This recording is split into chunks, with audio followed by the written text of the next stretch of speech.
Next up, eSports. We're going to hear about eSports. And we're not just going to hear about eSports. No, we're going to hear from one of the hottest companies in the world right now when it comes to eSports, right?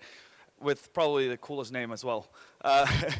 Please help me welcome Taewon Yun, the GM of Asia Pacific for Super Evil Megacorp. He's going to talk about how to create an ecosystem for eSports. And the case study is Vainglory. Run! It's not enough. It goes down. He might go for Donna Flip. He's got a hit goal. Welcome everyone to the eSports Arena here in Santa Ana for the 2015 Vainglory Autumn Season Live Finals!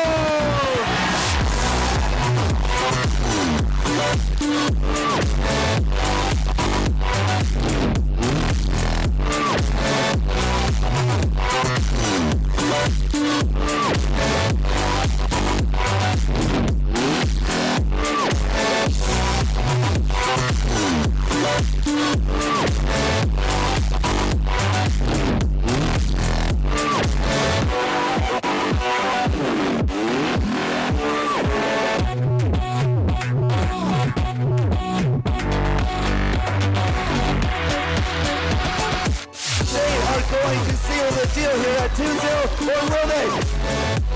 They take down the Kraken, one hit from Win. Remember that there are no Bane turrets available. They might look to try and end the game themselves. That's it. That is game 3 from Liberation X. Liberation X! Oh man, what a fantastic game. I just can't believe it. I'm lost for words. What an amazing series we have.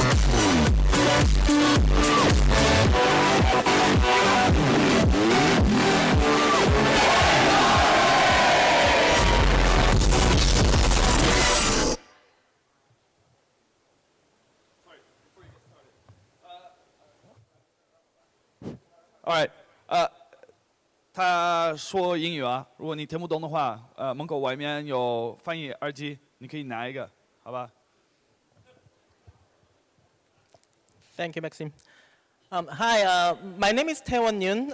As introduced, I'm the general manager of Asia Pacific for Evil Megacorp. Today, I'm going to talk about what we are doing to create a sustainable mobile esports ecosystem, and why we're doing it and how we are doing it, so that like esports is getting more popular over time, and I hope that this is helpful to you guys as well. So before I start talking about esports, and I'd like to talk a little about my own background, so that this is not the first time for me to try out esports. Roughly 15 years ago, I was at Electronic Arts, running FIFA and Ultimate Online and so on. So the doing in online game part, I've been around quite a while. And then I moved on to Blizzard in 2002, working on World of Warcraft. It wasn't too much of esports, but something I launched in Korea back in 1997 was actually one of the first esports title, which was StarCraft 1. After that, worked at Wargaming a little bit as a managing director of Asia Pacific. Obviously, you guys probably know World of Tanks as one of the esports title, very popular in Russia and Eastern Europe, and a little bit of niche, good game in China as well.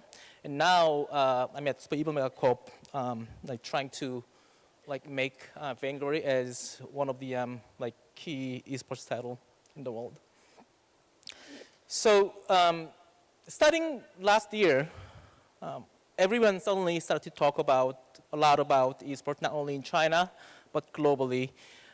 People started to compare Dota 2 or League of Legends, the prize pool of those games into professional sports. Like Dota 2's prize pool last year was bigger than Wimbledon, which was pro tennis, by the way.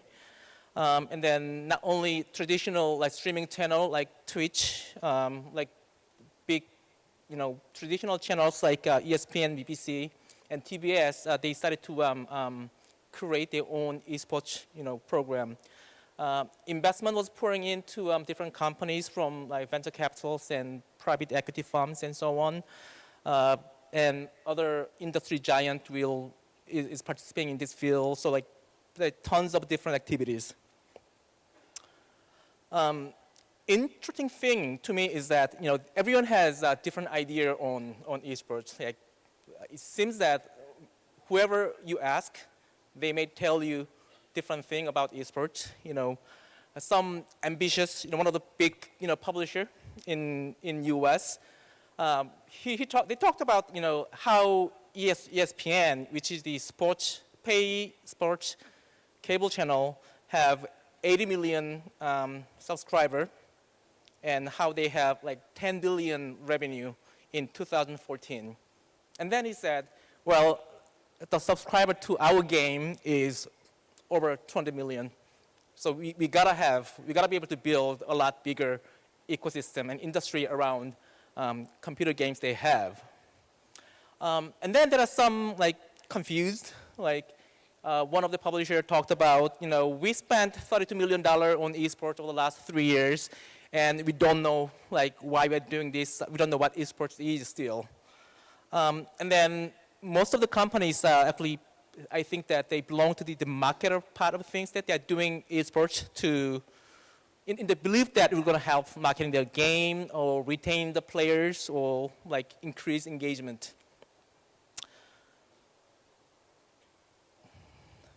But the question I have on esports, like the whole time I have been engaging in esports, like I have two questions, actually three. One is, if you are marketing your game with esports, like what's going to happen if you stop subsidizing your game league? Is it still going to be able to exist as a sport? Then how can you call it like it as a sport? And then what other sports has only pros, right? And then finally, like one thing I don't understand is that why no one talks about audience. When you think about esports, it is a movement who you try to convert your game players to audience, right? It is making a spectator sport, but no one talks about audience, how to approach them, how to build the audience, whatnot. So I like to use football as an example. Like you get to learn how to play football when you are really young. Usually you have a ball and go out and play with the friends in the alley. If you're a good player, you move on to schools, teams, and the national team, and finally you can become pro.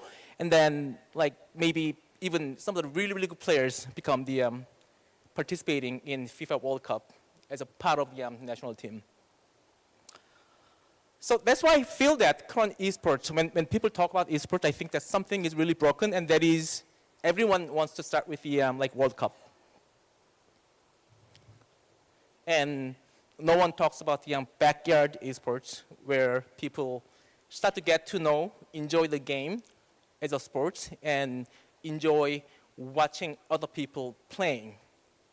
Like, so that's how we started to think, have a different approach in esports with Vainglory. And this is what I believe and what we do, like when we build esports with Vainglory. So most of people focus only on professional side of the esports, but probably more important, we believe, is that how to build your player base as audience who will watch your game played by some other people. For that to happen, you have to do a lot more than like traditional like esports titles does. So I believe that the other thing is that like there is a three key things you need to nail down to build a like really good, successful esports ecosystem. It all starts with the audience, people who's watching the game, and then they have to watch someone playing, right? So superstar, the players, teams are actually as important as audience. And then after that, as someone who wants to build esports ecosystem, you need to find like as a way to make it profitable on its own. That's why sponsors advertisers and so on are really important. And then they are only going to be happy when you have audience who will be able to like sponsor those teams and like tournament and whatnot. And once you have those three key pillars, then you can think about start to build a sustainable eSport ecosystem. By sustainable, meaning that like as a publisher or developer, you don't have to fund all the like esports event that's happening out there. So there are like 5 different participants in esports ecosystem where there are organizers who will host the event, production companies who will make the actual event and running it, and then players who's gonna play, and then of course teams and actually casters as well. Oh, forgot one thing as channel, like how you will like distribute those like programs. Like will it be Twitch? Will it be Douyu TV, Chusha TV, and so on in China? Or you can reach into traditional TV or satellite TV and so on. There is like the possibility is, I think, that is limited, as long as you can build it correctly from the bottom up rather than from top down. So the other thing that you need to think about is that I believe, and Super Evil believes, that the mobile is actually perfect platform for esports. Why? You can basically bring your phone everywhere, meaning that you can play everywhere, you can play together with your friends everywhere, whenever you like to do it.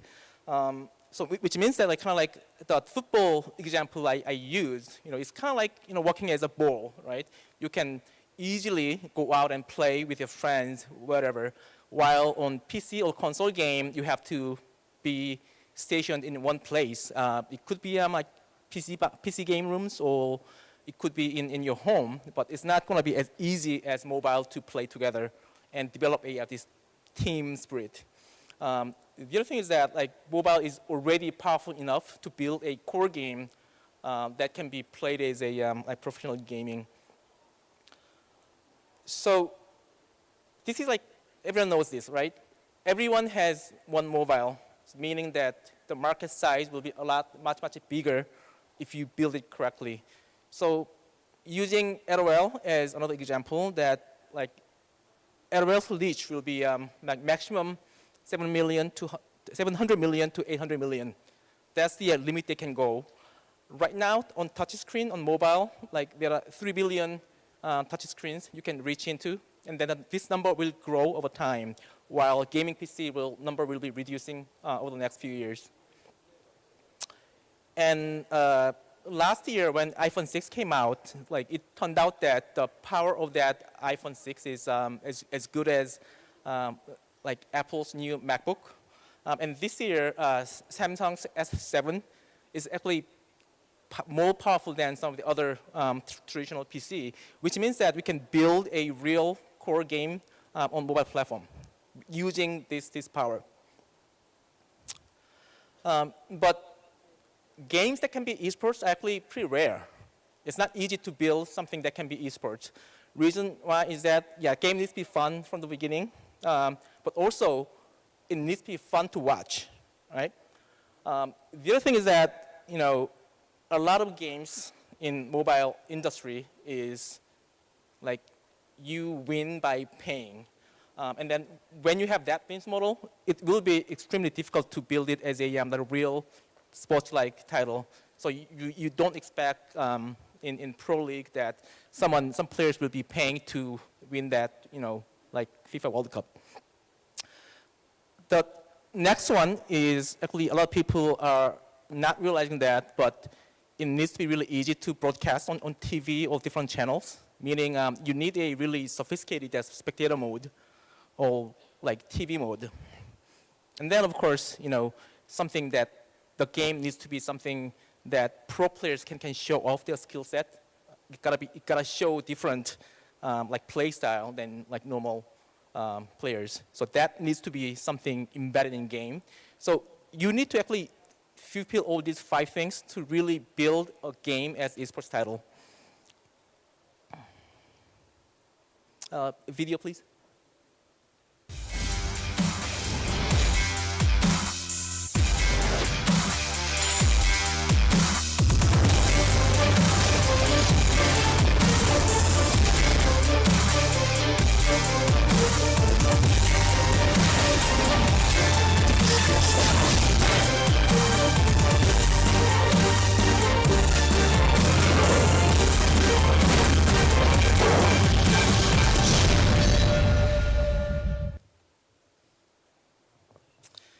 So Vainglory right now has already become the #1 esports on touch screen. We just started last July, so it's been less than 10 months since we started to build Vainglory as an esports title. So far, we handed out roughly $350,000 as a prize pool, and then more than 2,000 teams are participating in various like pro leagues that we are running. And then quite a few like big names in esports are like actually making Vainglory teams in Europe and US. In 2015, there were roughly 20 million people watched, Vainglory game, Vainglory being played on Twitch. And then that view has been growing month by month. And then like as a total in 2015, we achieved like 1,000% or 10 times more Twitch view, like from the like early days to end of last year. And Twitch called us as the like fastest growing esports mobile title in their platform. This actually covers only US, and there are actually many more players are watching Vainglory played on China, but unfortunately it is really hard for us to track the numbers in Chinese platforms. That's why we are only using Twitch as a like example.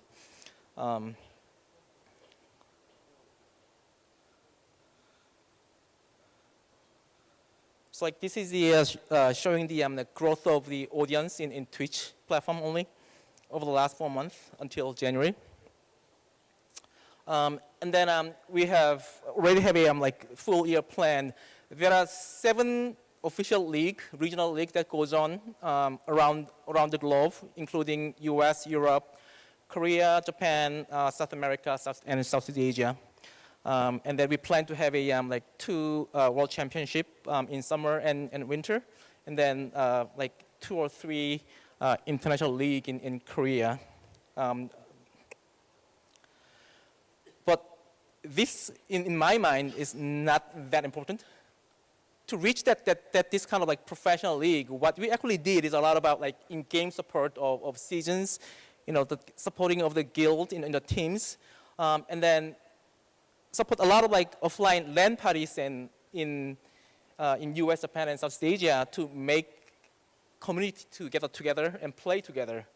So what's more important to me is that actually not those pro leagues, but the fact that a lot of fans are organizing their own tournament in different countries. There are basically a lot of amateur tournament that goes on in various countries, including like Cambodia, India, like Poland, and so on. So one thing as final note, so this has been the way, this is the mindset we had and strategy we've been using to build Vainglory as a esports title. And then we believe that this will be a ultimate way of unlocking the possibility of mobile esports. And we focus on growing the pie growing pie itself, and then make the participant of Vainglory esports ecosystem as profitable. That's how we view Vainglory esports as different from all other parties that are trying to make their game as an esport. Thank you.